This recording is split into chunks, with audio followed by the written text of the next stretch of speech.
여러분, 기독교에서 가장 중요한 핵심 진리가 두 가지가 있습니다. 하나는 성육신 사건이고 또 하나는 부활 사건이다, 이렇게 말할 수 있습니다. 성육신 사건과 부활 사건 둘 다 엄청난 기적입니다. 그런데 어떤 분이 그런 글을 써놨어요. 이 사건 중에 무엇이 더 큰 기적일까, 이렇게 써놨는데 그것은 성육신 사건이다, 이렇게 표현해 놓습니다. 왜냐하면 하나님이 인간이 되는 것은 거의 불가능한 일이다, 이렇게 얘기를 해놓은 거예요. 오늘 이 성육신 사건이 어떠한 모습으로 나타났는가, 구약에는 어떻게 예언하고 있는가, 이 부분을 보고 있습니다. 2절을 보면 지금 주 앞에서 자라나기를 연한 순 같고, 이런 얘기를 하면서 쭉 써놨습니다. 지금 이 말씀은 누구에 대한 이야기인가요? 예수님에 대한 이야기죠. 이사야가 예수님이 오시기 700년 전에 이사야가 예수님이 어떤 모습으로 올 것인가를 대략 4가지로 이야기하고 있습니다. 첫 번째는 주 앞에 자라나기를 연한 순 같다, 이렇게 이야기합니다. 연한 순. 연한 순 하면 어떻게 느낍니까? 아주 가냘프고 연약한 모습을 이야기하고 있습니다. 이 말은 세상 사람들이 기대하는 모습과 다른 모습으로 오신다, 이렇게 이야기합니다. 예수님이 메시아로 오실 때에 세상 사람들은 어떻게 생각해요? 강한 군사력과 정치력, 지도력, 이런 것들을 생각하고 있는데, 주님은 오실 때 완전히 다른 사람들이 주목 끌지 못할 정도로 그렇게 오신다. 두 번째는 마른 땅에서 나온 뿌리 같다. 여러분, 땅이 말랐다는 것은 굉장히 어려운 상황이죠. 근데 땅이 말랐는데 뿌리가 드러나 있어요. 어떤 상황일까요? 아주 극한 상황, 위협과 어려움이 있는 상황, 이것을 표현하고 있습니다. 그러니 주님의 모습이 두 번째는 이거고요. 자, 세 번째 보세요. 고운 모양도 없고 풍채도 없은즉, 이렇게 말했습니다. 그러니까 어떤 분은 예수님이 키가 작고 얼굴도 못생기고 비쩍 마른 모습이다, 이 예수님의 외적인 모습이다, 그렇게 표현하는 분도 있어요. 왜냐하면 고운 모양이라는 것은 아주 준수한 잘생긴 남자를 말하고 있고, 풍채라는 것은 고귀한 인격과 풍기는 위엄이 있는 그 모습을 이야기하니까, 예수님은 이런 외적인 모습도 초라한 모습으로, 왜 이런 모습으로 왔을까? 이런 얘기를 하는데, 그것은 인간의 가장 연약한 사람들을 위로하기 위해서도 그렇게 보는 분도 있어요. 하지만 좀 더 깊이 들어가 보면 이 외적인 조건보다 더 깊은 것은 뭐냐면, 주님은 오시는 모든 것에서 다른 사람들에게 인정받을 만한 외적인 모습이 없다, 조건이 없다, 그런 뜻이 더 핵심입니다. 그러니까 우리가 이미 알듯이 예수님은 왕궁에서 태어난 것이 아니고 화려한 모습이 아니고 정반대의 모습으로 나왔어요. 그것도 저 시골 베들레헴에서 태어나고, 그리고 가장 낮은 자리인, 태어날 때도 구유, 짐승의 먹이통인 구유에서 태어났습니다. 그리고 유대인들이 가장 멸시하고 천대받고 하는 땅인 나사렛에서 성장하셨고, 마지막에는 비참하게 십자가에 죽으셨거든요. 인간적인 관점에서 보면 이분이 무슨 메시아냐, 말도 안 된다, 이렇게 판단할 수밖에 없습니다. 그러니 이 말씀은 아무도 저분이 메시아라고 생각하지 못하는 그런 연약한 모습이다, 그 얘기를 하고 있습니다. 그리고 네 번째는 우리가 보기에 흠모할 만한 아름다운 것이 없도다. 앞부분과 연결되어 있는 거예요. 사람들의 이목을 끌 만큼 그런 조건이 없었다, 이 말이고요. 여기에서 아름다운 것이 없도다.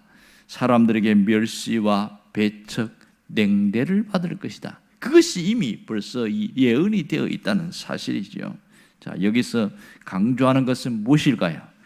예수님은 영으로 오시지 않고 육신을 입고 이 땅에 오신다, 그 얘기를 하고 있습니다.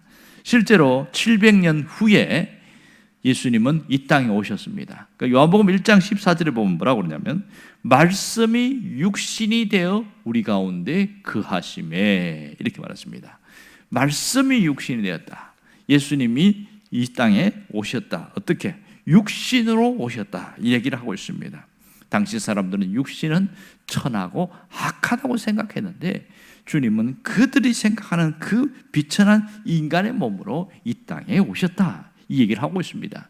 마태복음 1장 21절에도 또 한 번 언급하지요. 아들을 낳으리니 그 이름을 예수라 하라. 이는 그가 자기 백성을 구원할 자다, 이렇게 이야기하고 있습니다.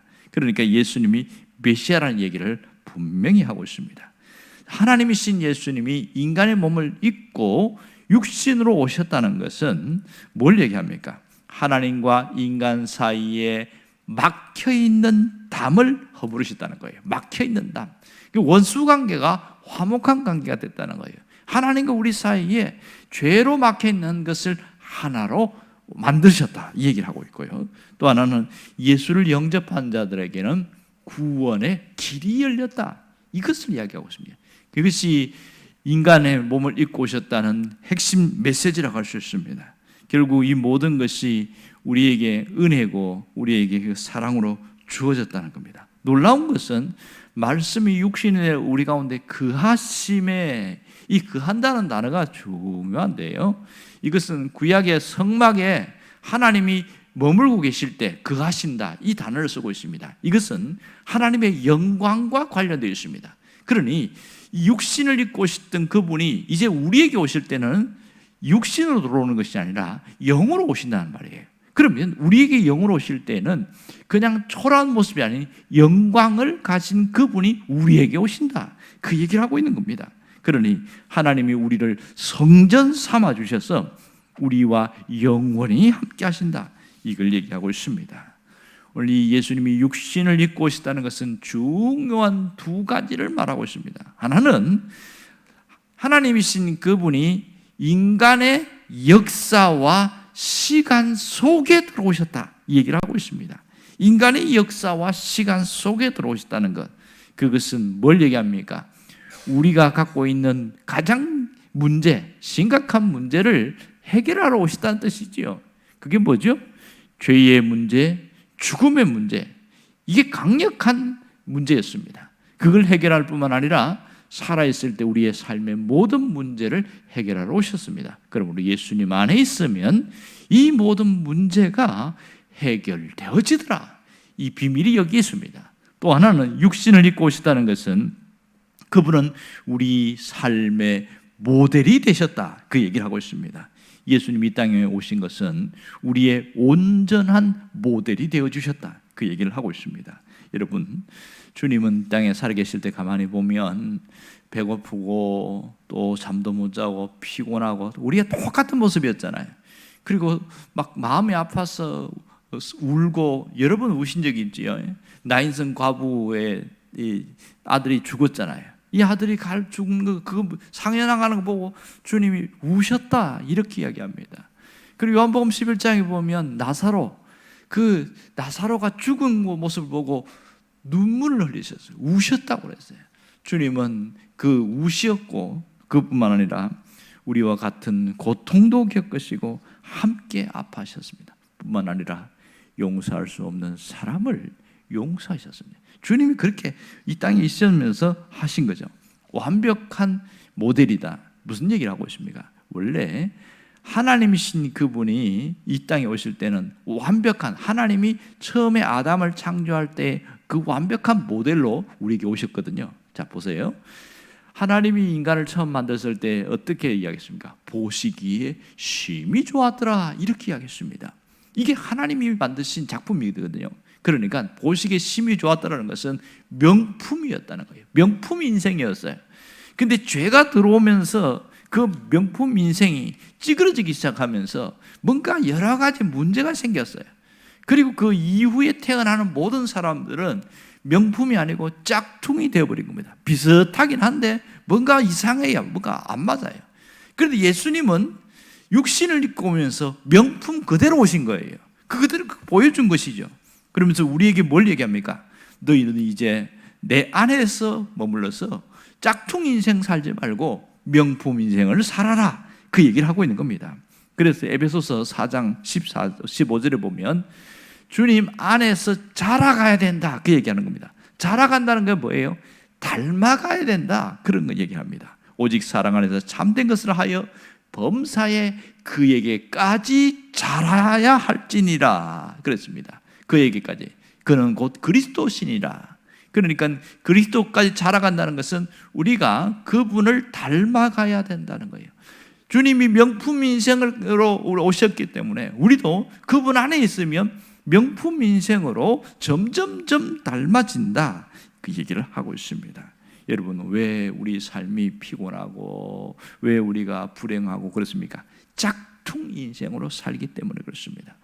사실 예수를 믿는다는 것은 굉장한 혁명이에요. 무슨 혁명이냐면, 예수를 믿는다는 것은 단순히 나 믿을게요, 여기에서 머무는 것이 아니고, 내가 생각하는 죽은 가치관, 과거의 가치관, 과거의 생각, 예수 믿기 전에 있던 과거의 어떤 비전들, 이것이 싹 갈아엎어지고 새로워지는 것을 말합니다.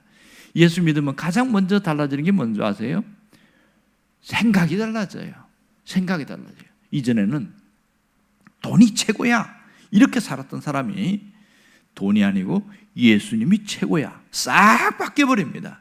그리고 이전에는 남들이 좋아하는 것, 남들이 가진 것, 이것이 인생의 전부라고 생각했어요. 나도 똑같이 그렇게 세상 거에 있는 것을 집착하고 살았는데, 진짜 예수 믿으니까 그런 것에 집착하고 연연하는 것이 다 손을 놓게 되어지는 거예요. 이게 엄청난 변화입니다. 그리고 새로운 인생관을 갖는 것이 바로 여기에 있습니다. 주님이 우리에게 보여주신 게 뭐예요? 주님이 늘 안식일만 되면 예배당에 갔죠. 그래서 예배했습니다. 그래서 우리가 주님이 그렇게 했으니까 우리도 그렇게 하면 되겠네. 우리는요, 완벽하게 할 수는 없지만 뭘 할 수 있어요? 흉내는 낼 수가 있는 것이죠. 예수님이 새벽에 일어나갖고 기도하셨으니까 그러네, 우리도 그러면 하면 되겠네. 그럼 기도하러 가면 됩니다. 흉내라도 내면 되는 거거든요. 주님이 사랑을 할 수 없는 사람을 사랑했으니까 우리가 사랑하려고 흉내내면 되고, 용서할 수 없는 사람을 용서했으니까 그렇게 또 용서하려고 흉내라도 내면 됩니다. 그러니 우리는 그 흉내만 해도 어느 순간에 많이 달라져 있습니다. 왜 그런지 아세요? 예수님 안에 있기 때문에 가능한 일인 거죠. 예수님 안에 있으면 이 흉내만 해도 닮아가게 되어 있습니다. 그렇다면 여기서 우리가 해야 될 일이 뭘까요? 그것은 그 모델 되신 예수님을 바라보고 끝까지 따라가는 일입니다. 믿음의 주요 온전케 하시는 예수를 바라보자. 예수님을 바라보는 게 굉장히 중요합니다. 내가 예수님 안에 있다고 하는 것은 예수님을 바라보고 살아가는 그 삶이죠. 그럴 때에 삶은 완전히 달라집니다. 여러분, 예수 믿는 것은 삶의 변화입니다. 이런 것이 없이 내가 잘 믿으려고 애를 쓰는 사람들은 번번이 넘어집니다. 흔히 잘못 믿는 사람들은 내가 잘 믿으려고 해요. 여기서 실수를 하는 겁니다. 내가 잘 믿으려고 애쓰는 것이 아니라 예수를 바라보고 끝까지 따라가는 것이 잘 믿는 거거든요. 이걸 모르면 자기가 잘 믿으려고 하고 자기가 열심을 내고 자기가 애를 쓰고 하다가 딱 넘어져 버리는 거예요. 그게 아니라는 것을 알아야 됩니다. 이런 이야기가 있습니다. 어떤 알코올 중독자였는데 이분이 어떤 계기를 통해서 예수를 믿게 됐어요.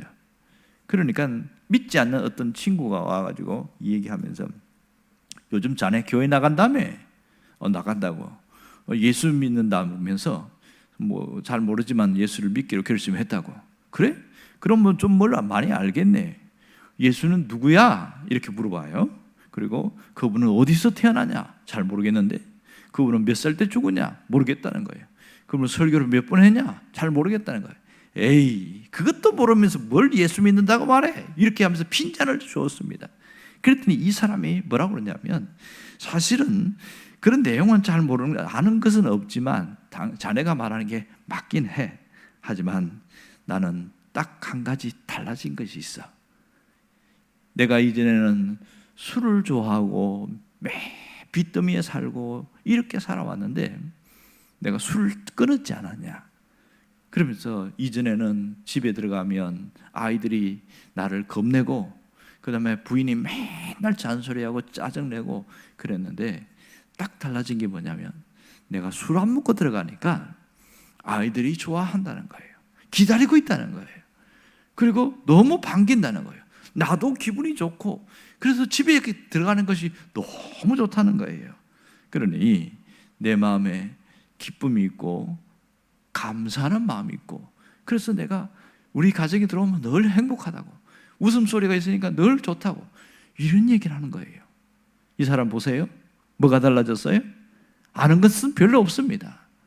하나님이 어떤 일을 하셨고 뭘 했는가 잘 몰라요. 그러나 변화가 생겼어요. 어떤 변화요? 주님을 닮아가는 모습이 나타나고 있지 않습니까? 이것이 예수 믿는 사람의 모습이라고 할 수 있습니다. 여러분, 변화라는 것은 거창한 걸 말하는 게 아니에요. 뭔가를 이루는 것을 하는 것이 아닙니다. 생각이 달라지는 거예요. 생각이 달라지는 거. 아, 내가 이렇게 살아서는 안 되겠다. 생각이 변화가 일어나는 겁니다. 내가 이게 집착하고 살아서는 안 되겠다. 꽉 움켜쥐던 손을 놓는 것. 이게 엄청난 변화인 거 아시지요? 언제가 설교하면서 그 얘기한 거 기억나십니까? 아프리카에서 원숭이 잡는 이야기하는데 밀림에서 말입니다. 원숭이 잡을 때 내가 그 영상을 보니까 참 재미있어요. 이런 이제 잡을 때에 원숭이가 들어갈 수 있는, 주먹이 들어갈 수 있는 굴을 파더라고요. 옆에 벽에다가 굴을 파가지고 그 씨앗들을, 여러 가지 이제 씨앗과 바나나 이런 것을 속에다가 쏙 넣으면 냄새가 나니까 그 원숭이가 다니다가 이거 뭐 있네? 끼웃끼웃 하다가 실제로 손을 쏙 넣더라고요. 손을 넣고, 이 원숭이가 이제 자꾸 이제 뭔가 잡히잖아요. 그러면 옆에 이제 사냥꾼들이 와가지고 오니까 한쪽 손 갖고 막 자기 다리를 치면서 소리를 지르고 그러는 거예요. 왜? 나 잡으러 오지 말라고. 나 잡으러 오지 말라고. 그리고 이 막 손을 빼는데 안 빠지는 거예요. 안 빠지는 거예요. 결국은 산채로 잡혀갔습니다. 왜 안 빠지는지 아세요? 그 원숭이의 본능상 자기가 잡고 있는 이 손을 안 놓는다는 거예요. 이게 원숭이의 본능이에요. 그러니까 사람이 억지로 쑥 빼니까 다 빠진 거죠. 만일 거기에 있는 씨앗이나 그 바나나 손을 놔버리고 빼버리면 금방 도망갈 수 있는데, 이 미련한 원숭이가 그걸 안 뺀다는 겁니다. 뭔 얘기하는지 아세요? 예수 믿으면 내가 세상에 있는 것, 집착하던 것, 그것 때문에 불행해하는데 손을 놔버린다는 겁니다. 그것이 우리가 예수 믿는 사람의 변화입니다. 놀라운 것은 예수를 닮아간다는 것이 엄청난 것을 말하는 것이 아니고, 그동안 나를 붙들고 있던, 나를 불행하게 하고 있던, 내가 집착하고 있던 그 손을 놓아버리고 주님 앞에 온전히 맡기는 겁니다. 이것이 대단히 중요한 것이죠. 이게 예수 믿는 사람, 변화된 거예요. 주님을 닮아가는 자는 이러한 놀라운 변화가 있습니다. 성탄절에 우리가 만나야 할 분이 누구입니까? 바로 이러한 주님을 만나야 됩니다. 우리의 삶의 모델이 되신 분, 우리의 문제를 해결하기 위하여 역사 속에 들어와서 내 삶 속에 찾아오신 그 예수님을 만날 때에 우리는 진정으로 행복할 수가 있게 되는 겁니다. 여러분이 그 주님을 만날 수 있기를 간절히 바랍니다. 기도하겠습니다.